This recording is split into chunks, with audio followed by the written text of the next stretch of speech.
मेरा अपना बायोडाटा है।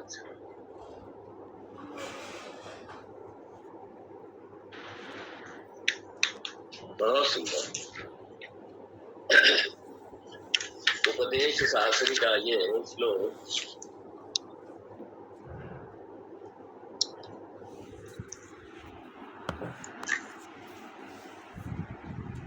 तो क्या है? परम, परम मतलब माया से परे। माया से परे मतलब क्या?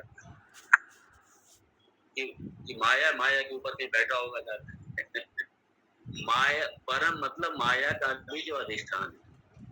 परम का मतलब अधिष्ठान से, जो सबका अधिष्ठान है। और ये सारा जगत है मायाकृत। जब माया ही स्पर्श नहीं कर सकती ब्रह्म को, तो ये जगत कहां से स्पर्श करेगा? तो ये सारा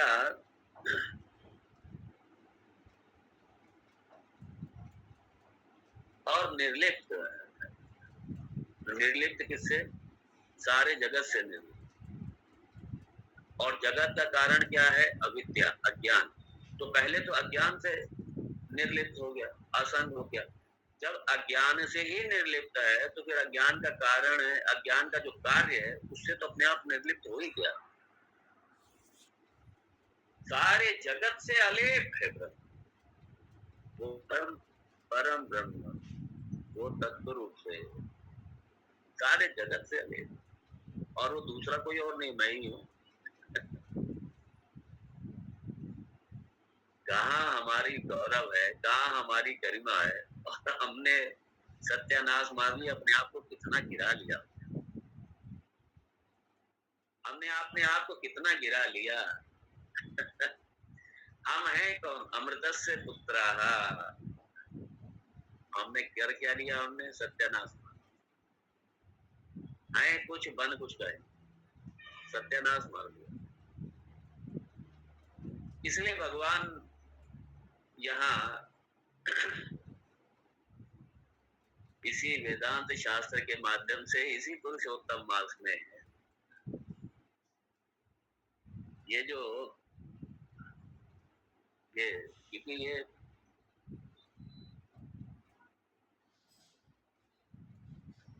ये सारा ज्ञान का ही वर्णन कर रहे हैं। ये सब ज्ञान का मतलब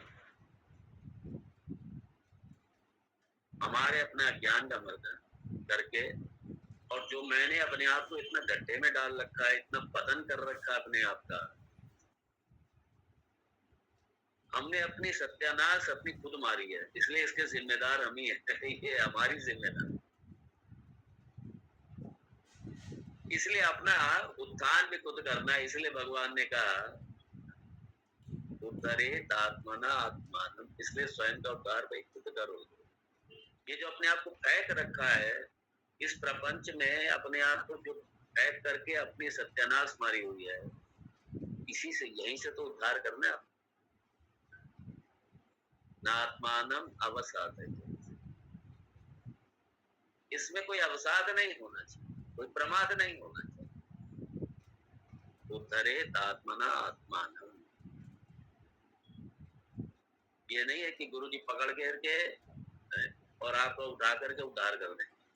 गुरु जी मार्गदर्शन करें, शास्त्र मार्गदर्शन करें, पुरुषार्थ अपने को करना पड़ेगा। इसलिए उद्धरेत आत्मनात्मानम, भगवान कहते हैं अपना उद्धार। इसलिए उत्तिष्ठिता जागृत, उठो जागो। प्राप्य वरान निबोधत, निश्चित रूप से बोध कर लो किसका? प्राप्य वरान, महापुरुषों को प्राप्त करके उनके चरण शरण लेकर के और अपने स्वरूप का बोध कर लो निश्चित रूप से। ये इसका अर्थ है। और वहाँ बड़े बड़े कैलेंडर स्वामी विवेकानंद के मार्केट में कर दिए और उसमें लिख दिया, इसका अर्थ क्या लिखा? उत्तिष्ठित जागृत प्राप्य वरान निबोधत, उठो जागो, जब तक अपने लक्ष्य पे नहीं पहुंच जाते तब तक मत रुको। ये लिखा हुआ है ट्रांसलेशन, ये अर्थ लिखा हुआ, ये जबकि अर्थ नहीं है इसका। ये तो ये है कि आप अपने महापुरुषों का, अपने ब्रह्मवेत्ता जो ऐसे महापुरुष हैं उनकी चरण शरण लेकर के और अपने स्वरूप का बोध कर लो, उस ब्रह्म तत्व को जान लो। निबोधत प्राप्य वरान निबोधत, बोध कर लो निश्चित रूप से, इसके अलावा दूसरा कोई साधन नहीं। इसलिए शास्त्र भी यही कर रहा है। जो हमने अपने आप को कहाँ कचरे में फेंक करके रख दिया, भगवान हमारा यही यही उद्धार है। संसार से उद्धार यही संसार से, अपने आप को मरने जीने वाला, रोने रोने वाला, प्रॉब्लमेटिक, सारी समस्याओं वाला, सारी दुनिया भर के दुखों वाला अपने आप को जो मान रखता है, सारा गलत मान रखा है, कुछ मान रखा है कुछ। इसलिए मेरे अपने स्वयं का ही बोध करा रहा है भगवान की कृपा से। ये शास्त्रकार हमारे, ये वेदांत हमारा शास्त्र,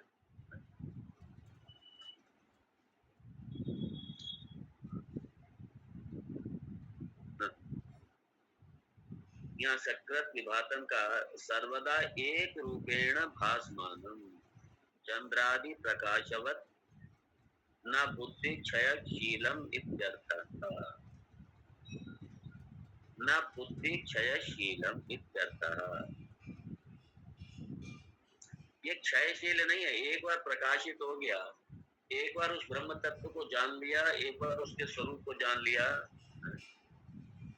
तो फिर ऐसा नहीं है कि क्षय होगा और फिर दोबारा प्रकाशित करना पड़ेगा, ऐसा नहीं है। फिर उसका क्षय नहीं, उसका क्षय नहीं होता। और क्षय जब दोबारा होता ही नहीं क्षय, तो दोबारा थोड़ी प्रकाशित करना है, वो सदा प्रकाशित है, सदा प्रकाशित और सर्वदा एक समान प्रकाशित होने वाला है। ये सकृत विभातम आत्म ज्योति, परम ज्योति, एकम ज्योति, ये आत्म ज्योति, आत्म ज्योति ही, परम ज्योति ही, एका ज्योति ही, अद्वितीय ज्योति ही, अविकारम ज्योति ही, अविकारम ज्योति ही, असंगम ज्योति ही। ये कोई घटने बढ़ने वाली थोड़ी है आत्म ज्योति। वो एक महर्षि, हाँ महर्षि अरविंद, उसमें आता है असेंडिंग डिसेंडिंग आत्मा। तो पढ़ के लगता है कि ये स्वयंभू है, बहुत बहुत महापुरुष है, उनके चरणों में वंदन है, बहुत बड़ा उनका योगदान है। उनके उसमें मैंने पढ़ा था एक बार, डिसेंडिंग असेंडिंग आत्मा, घटने बढ़ने वाली आत्मा। घटने बढ़ने वाली आत्मा नहीं है भाई, मन घटने बढ़ने वाला है, आत्मा घटने बढ़ने वाली तो डिसेंडिंग आत्मा, असेंडिंग आत्मा, उनके मैंने दर्शन में पढ़ा था। लगा वही है ना, विद्वान तो बहुत बड़े, लेकिन स्वयं बहुत बड़े विद्वान। इसलिए जो उनका अच्छा है वो तो ले लो। और इसलिए गुरु जी हमारे कहते थे कि एक बार विजन क्लियर हो, पहले विजन को क्लियर करो, फिर दुनिया में जितने दार्शनिक है सबको पढ़ो, भलाई, नथिंग रॉन्ग। क्योंकि अगर अपना विजन क्लियर नहीं है तो कोई महापुरुष है, उसने कुछ कह दिया तो उसके साथ लग जाओगे, उन्होंने कहा है तो, उन्होंने कहा क्योंकि महापुरुष है उन्होंने कहा है तो सही होगा, ऐसा नहीं है। ये असेंडिंग डिसेंडिंग आत्मा, जब मैंने उनको पढ़ा मैंने, और यही बात है, इस विजन से पहले भी मैंने पढ़ा था उनको और इस विजन के बाद भी पढ़ा। जब बाद में समझ में आई असेंडिंग डिसेंडिंग ये तो गलत है, ये आत्मा थोड़ी असेंडिंग डिसेंडिंग वाला है।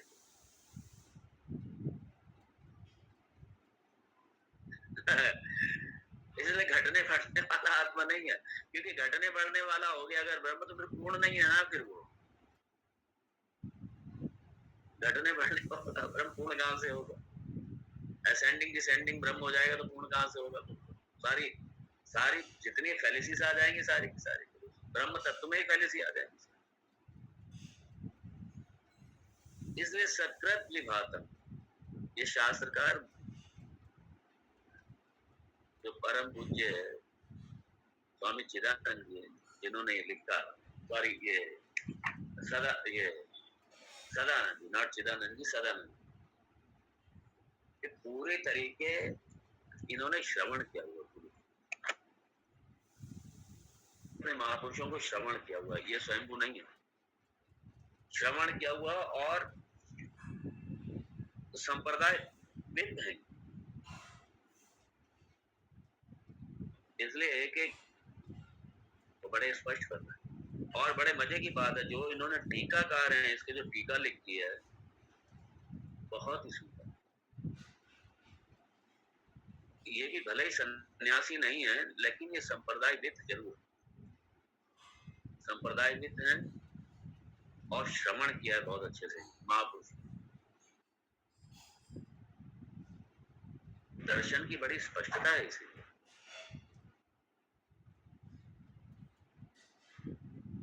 गगनोपमम, गगन क्यों, गगन के समान, आकाशवत, जैसे आकाश सर्वगत है, ब्रह्मांड जो है पूरा ब्रह्मांड ही आकाश में है। जब ब्रह्मांड आकाश में, तो ऐसा ब्रह्मांड का कौन सा हिस्सा जहाँ पे आकाश नहीं, सर्वगत है ना।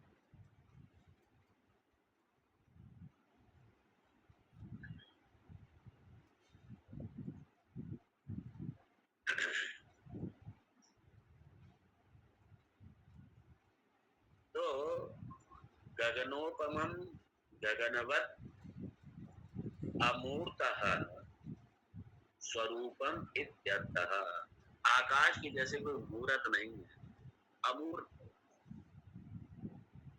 आकाश को आप जिस सांचे में डालेंगे, जिस सांचे में जो कुछ भी तैयार करेंगे, आकाश वैसे दिखाई देगा। यही आत्म तत्व का, जितनी उपाधियां हैं, जितनी उपाधियां, सारी उपाधियां जैसे जैसे उपाधि ली है वैसे वैसे उदाहरण कर है अमूर्त ही, लेकिन मूर्तमान तक दिखाई दे रहा है। वो आत्म तत्व मूर्तमान दिखाई दे रहा है शरीर उपाधि के माध्यम से, जबकि वो मूर्तमान नहीं है, अमूर्त। जैसे गगन अमूर्त है, ऐसे ही अमूर्त है, ये मूर्ति वाला नहीं है।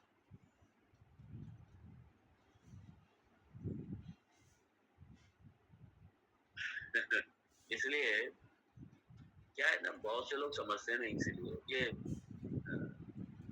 अपने सनातन धर्म के कई संप्रदाय तो कहीं ये मूर्ति पूजा, मूर्ति पूजा,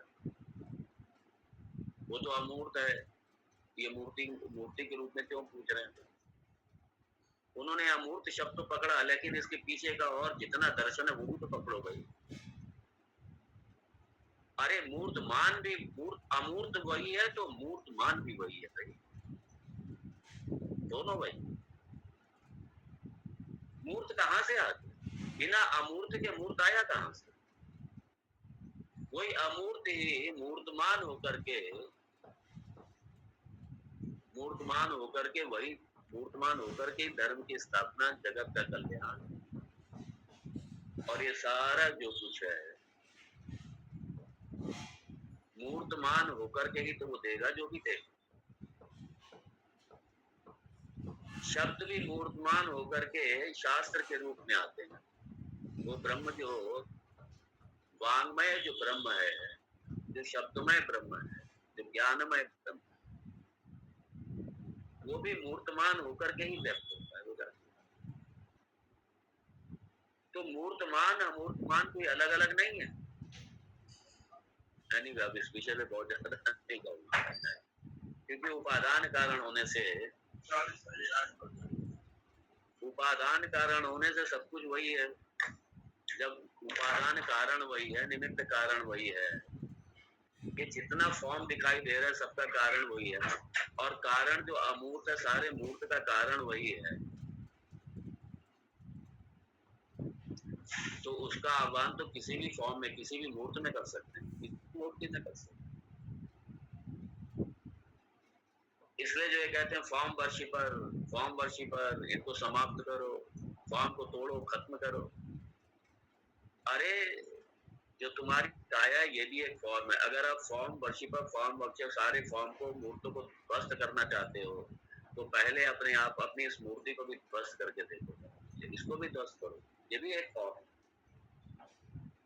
सारा जगत नेम एंड फॉर्म है। आप फॉर्म को कहां से नष्ट कर सकते हो? पूरे जगत को नष्ट करो तब फॉर्म फॉर्म को नष्ट करने का मतलब पूरे जगत को नष्ट करो। ये आप कर नहीं सकते। ये असल में क्या है कि आधा अधूरा जो ध्यान है ना, वो यही जो ज्ञान है, वो कहावत आती है ना, अध जल गगरी छलकत जाए। ये जो अध कचरा ज्ञान है, यही सबसे बड़ी समस्या है।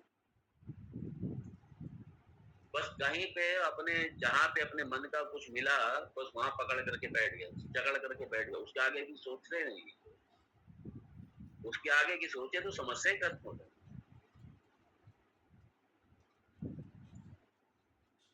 और चूंकि गगनवत कहा, गगन अमूर्त है, इसलिए आत्म तत्व भी क्या है? अमूर्त है।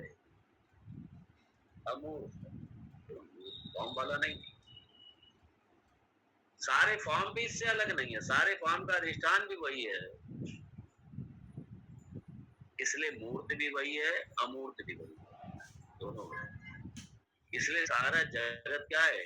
हर फॉर्म हमारे लिए पूजनीय है। क्यों? हर फॉर्म के पीछे, हर फॉर्म के अधिष्ठान रूप से तो फॉर्मलेस ही बैठा हुआ है। इसलिए जब सारे जगत का कारण भगवान ही है, उपादान कारण वही, तो ब्रह्म के अतिरिक्त कुछ है ही नहीं। इसलिए ये हमारे लिए जगत पूज्य है हमारे लिए। इसलिए पांचों तत्व जो जगत का जो कारण, जो प्रपंच का कारण, जो पांचों तत्व, ये पांचों तत्व हमारे लिए पूज्य है, पांचों तत्व हमारे लिए देव है।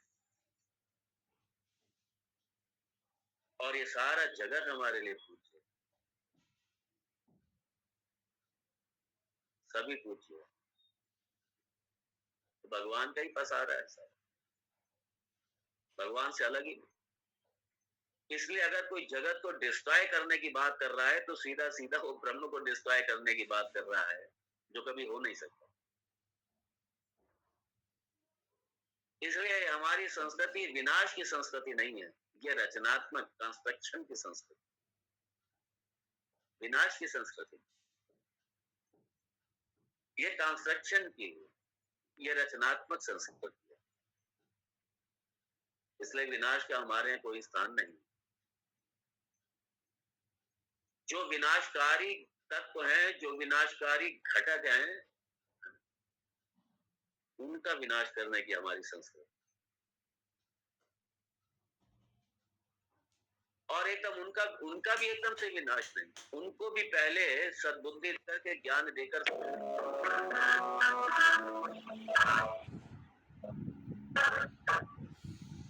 पहले जानो, उसके बाद में जाकर वो नहीं माने, वो नहीं माने तब जा करके तो ठीक है, फिर तो हमारे सामने कोई ऑप्शन ही नहीं है। अमूर्त, मूर्त भी वही है, अमूर्त भी वही है, दोनों वही। जैसे आभूषण भी सोना है, सोना भी आभूषण, दोनों वही।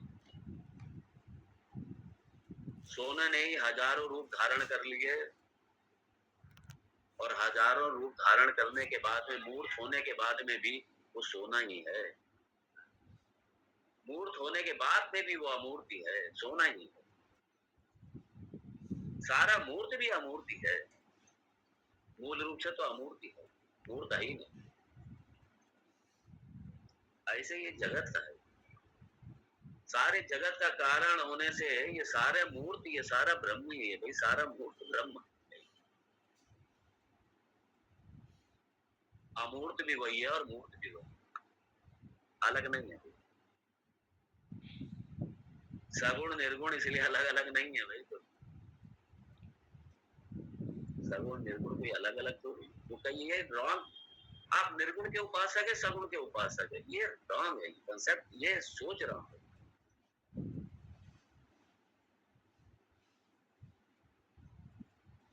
इसलिए जहाँ पे ये पूर्णता के साथ में दर्शन नहीं होता, वहां ये सारी प्रॉब्लम, कुछ ना कुछ अपना कंसेप्ट छोटा मोटा पकड़ के बैठ गया, उसी पे एकदम उसी पे अडिग हो गए, उसी पे अडिग हो गए। यही तो कट्टरवाद है फिर, यही कट्टर। अरे आप आगे बढ़िए, खुली सोच रखिए, आप आगे बढ़िए, आप और विद्या को सीखिए, आप और जानिए, आप दिल समुद्र कीजिए और जानिए और आगे बढ़िए, सारे जगत को आत्मसात कीजिए। ब्रह्म को आत्मसात करने का मतलब ये सारे जगत को आत्मसात करना, सारा जगत समा लेना। इसलिए हमारे सनातन धर्म में अन्य कभी नहीं कहते कि हिंदू की जय हो, सिर्फ भारत की सिर्फ जय हो, सारे विश्व का कल्याण,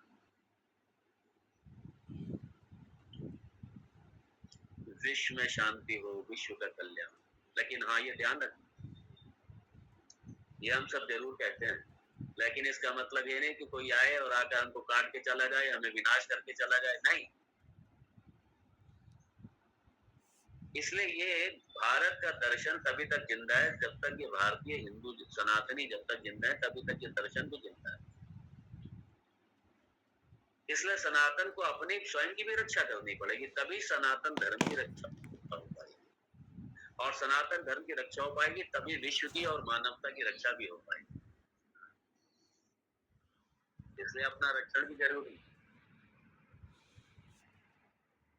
अपना रक्षण करके ही हम छा करके विश्व का रक्षण कर पाएंगे। हमारे रक्षण नहीं होगा, हम किसका रक्षण करेंगे हम? इसलिए जो विजन है, जो दृष्टि है, जो वैदिक विजन है, वैदिक विजन सुरक्षित तभी रह पाएगा जब वेद को मानने वाले सुरक्षित रहे। धर्म सुरक्षित रहता है तभी धर्म सुरक्षित रहता है। मानवता तभी सुरक्षित रहती है जब मानवता को मानने वाले, मानवीय मूल्य को जीने वाले मानव सुरक्षित रहे, तभी तो मानवता सुरक्षित रहेगी।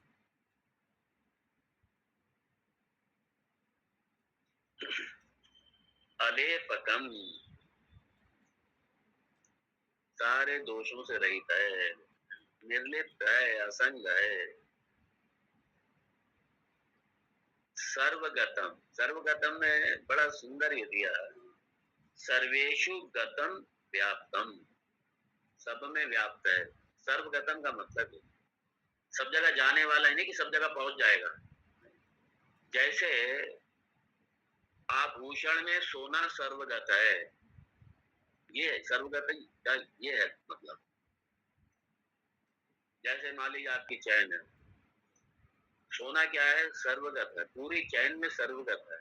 चैन का एक कण भी ऐसा नहीं है जहां पे सोना ना हो, ये सर्वगत। पूरी सृष्टि में, पूरे जगत में एक कण भी ऐसा नहीं है जहां पे ब्रह्म ना हो। और चूंकि ब्रह्म सारे जगत का उपादान कारण है, इसलिए ब्रह्म सर्वगतम है, ये सर्वगत है। ये थोड़ी कि प्लेन लेकर के पहुंच गया वहां पे, पहुंच गया वहां पे, पहुंच गया वहां पे पहुंच, ये सर्वगतम नहीं। सब जगह आने जाने वाला का मतलब यही है, अधिष्ठान होने से वो सर्वगत है, सबका अधिष्ठान वही है, इसलिए सर्वगत।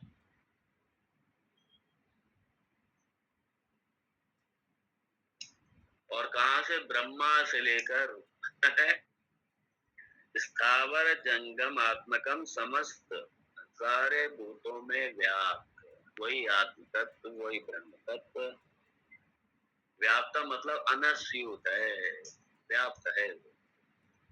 जैसे फैब्रिक जो है, जैसे फैब्रिक में कॉटन व्याप्त है, कपड़े में धागा व्याप्त है, जैसे ओतप्रोत है धागा, ऐसे ही ब्रह्म से ओतप्रोत सारा जगत है, ये व्याप्त है, सर्वगत है।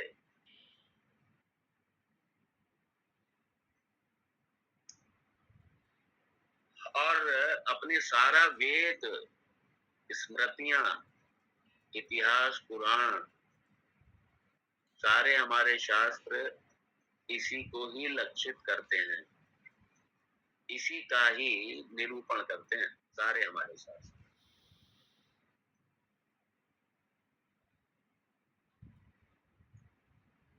और ये एकस्तथा सर्वभूतांतरात्मा रूपम रूपम प्रतिरूपो बहिश्च।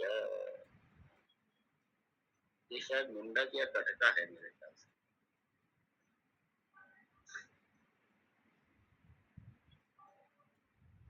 यहाँ आज इतना ही रखते हैं, इसको आगे आगे और कल के सत्र में देखेंगे। ओम तत्सत। ओम पूर्णमद पूर्णमिदं पूर्णात् पूर्णमुदच्यते पूर्णस्य पूर्णमादाय पूर्णमेवावशिष्यते। ओम शांति शांति शांति। शंकरं शंकराचार्यं केशवं बादरायणं सूत्रभाष्यकृतौ वन्दे भगवन्तौ पुनः पुनः। ईश्वरो गुरुरात्मेति बुद्धिभेदविभागिने व्योमवद्व्याप्तदेहाय दक्षिणामूर्तये ॐ शान्ति शान्ति शान्ति। हरिः ॐ श्रीगुरुभ्यो नमः। हरिः ॐ।